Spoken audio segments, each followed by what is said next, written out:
fulani wala sina wasiwasi. Sio hii. Huu ni mjumuiko tu wa kilughatan, sio wa kisheria. Mjumuiko kuanzia wale aimmatul masajid, ukiwaona basi madhalili, hawana hoja. Twasema hivi, hawana hoja. Ataenda kuzungumzia hadithi kama shekhe mmoja akazungumza kwenye msikiti wake, mashekhe wengine bana akaita mikogo pale, anazungumza, kachukua kitabu kinazungumzia swala ya jamaa katika Darul Islam, kufarikisha baina ya mu'min na mnafik, anakileta Darul Kufur kama hii, wakati yeye mwenyewe yuko katika nifaq. Wakati gani yuko katika nifaq? Ameacha kuizungumzia jihadi. Kwani mtu akiacha kuzungumzia jihadi atakuwa ameingia katika nifaq? Ndio. Sheikh, umetoa wapi? Nimetoa kwa Mtume sallallahu alaihi wasallam. Anasemaje? Sikia basi anavyosema Mtume sallallahu alaihi wasallam. Hiyo hadithi ulipokea wewe? Hapana, imepokewa na wapokezi wa hadithi. Hebu tusomee. Ndio nakusomea sasa hadithi inaozungumzia Sheikh kuingia katika nifaq. Hadithi hii ameisimulia al-Imam Muslim an Abi Hurairah radhiyallahu anhu qala, Abu Hurairah anasema radhiyallahu anhu, qala Rasulullah sallallahu alayhi wasallam, amesema Mtume sallallahu alayhi wasallam, man mata walam yaghzu, yeyote atakayefishwa na wala hakuwahi kuipigania dini ya Allah tabaraka wa taala, walam yaghzu maanake jihad katika njia ya Allah tabaraka wa taala, walam yuhaddith nafsahu bilghazwi, na wala hata siku moja hajawahi kuelezea nafsi yake juu ya ghazwi, juu ya vita, maanake ghazwi kital, hajawahi kuizungumzia nafsi yake wala kuwaelezea Waislamu. Mtume anasema sallallahu alaihi wasallam, mata ala shu'batin minan nifaq, anafishwa aliyakuwa ana chembe za nifaq, ana chembe za nifaq. Sasa Sheikh anasema ana jamaa hata siku moja, kila anaposomesha sijui kitabu gani, akifika katika mlango wa jihad ndio anazungumza, leo hakuna jihad, leo hakuna jihad. Utafahamu kama jihadi ipo au jihadi imekwisha. Kwa yeye mwenyewe anajikuta ameingia katika nifaq, anawaelezea Waislamu jamaa katika hadithi ambazo ni za Madina, sio hadithi za Makka. Hadithi man raa minkum munkara falyughayyiru biyadihi, hii hadithi sio makia, hii ni madania, na watu wawe wa kweli tu. Ina maana kama hadithi hii Mtume sallallahu alaihi wasallam angekuwa ameizungumza Makka, yani hadithi al-makia, tungeona masahaba wa kina Bilali wanaweza kuamrisha mema na wanaondoa munkar. Bali sisi tunachofahamu Mtume sallallahu alaihi wasallam kupitia sira ya Ibn Hisham na wanawachuoni wengine wa sira, tunaona Mtume sallallahu alaihi wasallam kaona Waislamu hawana kuwa, maana shuruti za jamaa zimekosekana, anawaambia Waislamu wahame waende Ethiopia kwa sababu hawajawa na kuwa. Kama wangekuwa na kuwa wasingehama. Walipokuwa Madinatul Munawwara walikuwa wahami, hawaendi Ethiopia, walikuwa wanamtafuta adui kwa sababu wanakuwa na kiongozi ni Mtume sallallahu alaihi wasallam. Hii ndio jamaa. Ina maana ukikataa jamaa uko katika maasi, na dalili zitakuja kuonyesha hivyo. Kwa hiyo Ibn Taymiyyah anasema sharti wala yatimu dhalika illa biquwwatin wa imara, wala hayawezi kutimia hayo isipokuwa mpaka kuwa na imara, yani Waislamu wakiwa na nguvu, Waislamu wakiwa na kiongozi wao, basi alhamdulillah wataweza kuamrisha mema na wataweza kukataza mabaya. Angalia wenye sharti mbili Waislamu, kuwa na imara.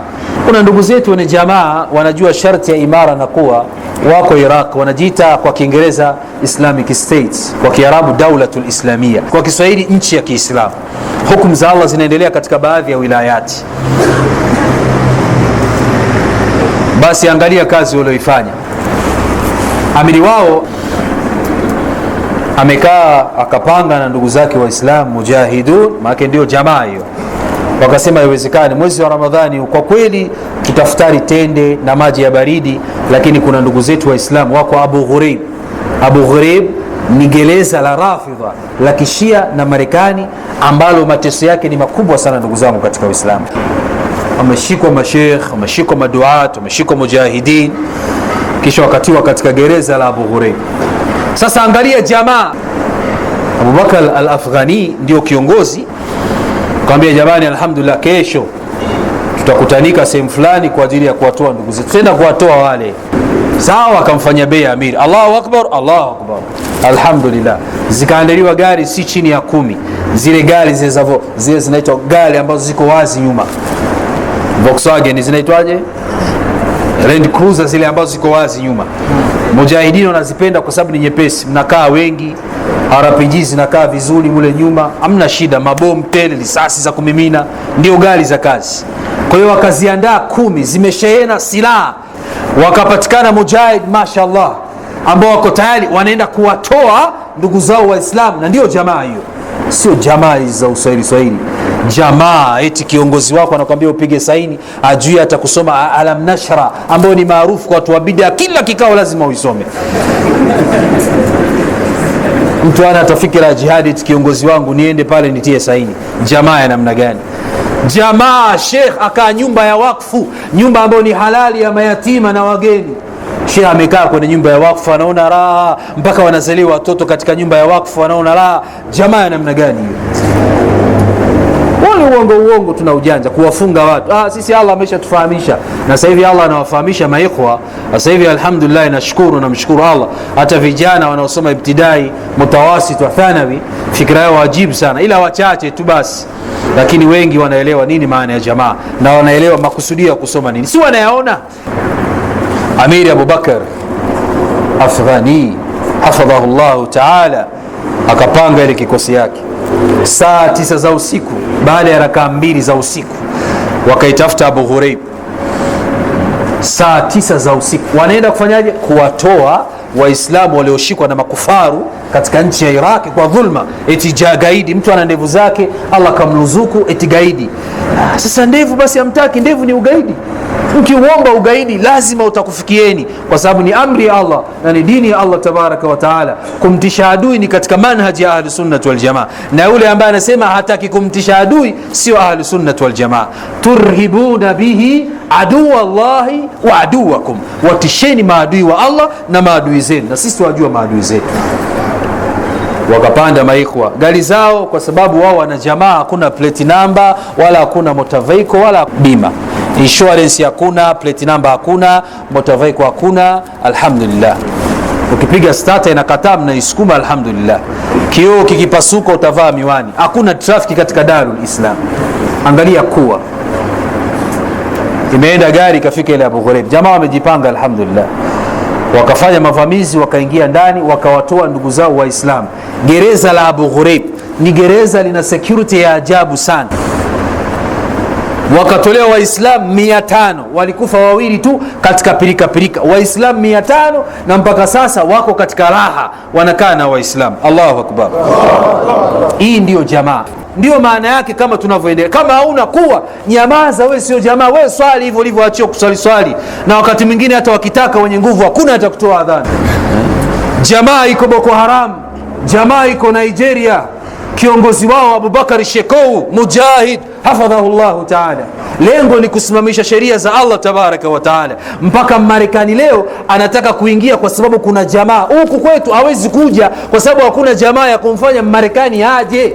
Jamaa ya namna gani hivi? Jamaa ni neno tu kusema jamaa, haya jamaa ya namna gani? Shuruti ambazo tumetaja zimekamilika. Sina maana ya kwamba tumemaliza muhadhara, ndio tunaanza kuzungumzia muhadhara, na muhadhara huwezi kuisha. Ni muhadhara wa mwezi mzima, kila yaumul ahad inshallah biidhnillah. Na tunamwomba Allah tuhifadhi, kwa sababu tuko katika daira ya mazungumzo yetu, hatujahatarisha amani ya mtu. Tunazungumzia jamani, jamaa ndio hii. Kwa hiyo ndugu zetu alhamdulillah wa Iraki waliwatoa ndugu zao Waislamu, na hii ndio maana ya jamaa. Na si wao tu ndugu zangu katika imani, Pakistani pia alhamdulillah walikwenda wakawatoa ndugu zao Waislamu. Maana ya jamaa inakuja namna hiyo. Kwa hiyo kuwa inahitajika. Akaendelea Ibn Taymiyyah asema, tulikuwa tunasoma kauli ya Sheikhul Islam Ibn Taymiyyah aliposema, wali anna Allah ta'ala aujaba al-amri bil ma'ruf wa nahyi anil munkar. Kwa nini? Kwa sababu Allah tabaraka wa taala ametuwajibisha sisi kuamrisha mema na kukataza mabaya. wala yatimmu dhalika illa biquwwatin wa imara, na wala kuamrisha mema na kukataza mabaya hayawezi kutimia mambo haya isipokuwa mpaka muwe na kuwa, bimaana muwe na nguvu, alafu muwe na kiongozi wenu. Wakadhalika sailu ma aujabahu min aljihad. Kisha akaendelea Ibn Taymiyyah anasema sio kuamrisha mema na kukataza mabaya tu, yote ambayo Allah subhanahu wa ta'ala ameamrisha kama jihad. Jihadi haiwezi kufanywa mpaka kuwepo na kuwa na imara. Wal adil, uadilifu hauwezi kupatikana mpaka awepo amir na mpaka ipatikane nguvu. Wa iqamati alhajj, na hija ya kweli haiwezi kupatikana mpaka awepo amir na kuwa. Hija ya kweli haiwezi kupatikana. Wal a'yad, na idi zote. Idi, hakuna idi imesaliwa kisahihi katika miji ya makufaru mpaka awepo amiri na kuwa. Ibn Taymiyyah asema hata idi haziwezi kuwa sawa mpaka ipatikane kuwa na imara. Kuna idi leo, kuna idi gani? Kudanganyana tu. Idi wengine wanasalia msikitini, wengine wanasalia kiwanjani. Msikiti na msikiti, msikiti haujai, msikiti ule watu wasalia kama msikiti kao na haka kama msikiti kao. Jamaa ya namna gani? Kwa nini msikusanyike wote katika viwanja vikubwa mmeviandaa, mkanunua Waislamu wote, kalima yetu ikawa moja? Hawawezi kukubali mashekhe. Kwa nini? Kwa sababu kwenye maslaha, nani atachukua ile michango ya siku ya Idi? Msikiti huu unataka pesa nyingi kwa sababu umeandaa, maiki ni yao. Msikiti huu unataka pesa nyingi kwa sababu ile speaker ni yao. Kwa hiyo wameshindana mashekhe, ndio unaona hatuweki katika viwanja wote kwa pamoja. Ibn Taymiyyah asema hivi, jamani, wakadhalika sailu ma aujabahu, na yote ambayo Allah amekufaradhisha wewe, min aljihadi wal adl, jihadi uadilifu, wa iqamati alhaji, na kusimamisha ibada ya hija, wal a'yad, na idi zote zinazofanywa katika mjumuiko, wa nasrul madhlum, na kumnusuru mtu ambaye amedhulumiwa, wa iqamati alhudud, na kusimamisha kitabu cha Allah tabaraka wa taala. La tatimmu illa biquwwati wal imara, haziwezi kutimia hizo ibada zote mpaka kuwa na kuwa na imara. Haya, niambie, wataka kundanganya mimi undanganye tu kwa sababu umebebeshwa mizigo ya mashekhe na fatwa zao za kuwalemba wafalme? Nenda kaangalie katika Majmu'ul Fatawa juzuu ya 28 ukurasa nambari 390, angalia maneno haya. Ndio unaona zaka, shekhe, zaka, nani anatoa zaka akiwa ameamrishwa na amiri? Kwamba amiri anasema, shekhe, wewe una maduka 6 na biashara yako ni kubwa, sasa lete hesabu tuone, tumuhesabie maduka yake yote na pesa iliyoko bank, tuhakikishe na kiasi gani na mali imepitiwa na mwaka, alafu tumwambie sisi mashekhe, sasa hapa inatakiwa utoe mali ya zaka ni kiasi fulani. Nani anafuatwa? Nani anatoa? Hakuna mtu mwenyewe amejisikia nyumbani kwake ametaangalia tu basi, hii 1,000,000 tamtafuta watu 5 tawapa 200,000 na wewe unaambiwa zaka. Zaka ifanywe na mashekhe, ndio mashekhe au atamwambia wewe toa zaka kiasi fulani. Kwa nini tunashindwa kuambia? Na sisi leo hatuwezi kuambia. Mtu akiletewa, shekhe, hii ndio zaka yangu, wallahi hata aulizi una mali kiasi gani, umefanyaje hesabu, hata aulizi, anaichukua. Kwa nini hawezi kuuliza? Kwa sababu ana amir na ana kuwa, anaogopa pengine akitajasus akaulizia ile mali itarudi kwa ule tajiri mfanya biashara, naye ataikosa wakati hana haja nayo. Kwa hiyo hii ndio hali. Kwa hiyo swala hii ambayo tunakuja kuisali sasa haina ukamilifu mpaka tuwe na kuwa. Sasa unasali, shekhe, unaonewa. Ibn Taymiyyah katika Majmu'ul Fatawa pia amesema, ikiwa kafiri dhimmi akamwonyesha kidole Muislamu kwamba wewe, akampiga mkwara, manake wewe tayari huyu ni harbi, yapasa Waislamu kumsimamishia kital na anatoka katika dhimmi. Islam leo wanapigwa, wanadhulumiwa, wanafedheshwa, alafu na wao wamejitamba, sisi jamaa. Jamaa gani? Sisi sio jamaa.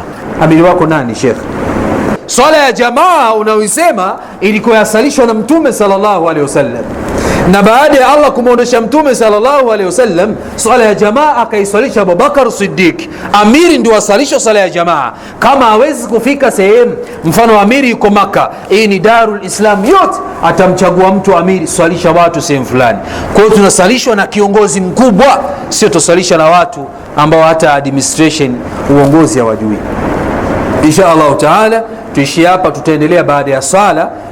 man fil ardi hayara saru lishahawati usara أكثر من في الأرض حيارى صاروا للشهوات أسارى سجدوا للطاغوت جهارا عبدوه من دون الله سجدوا للطاغوت جهارا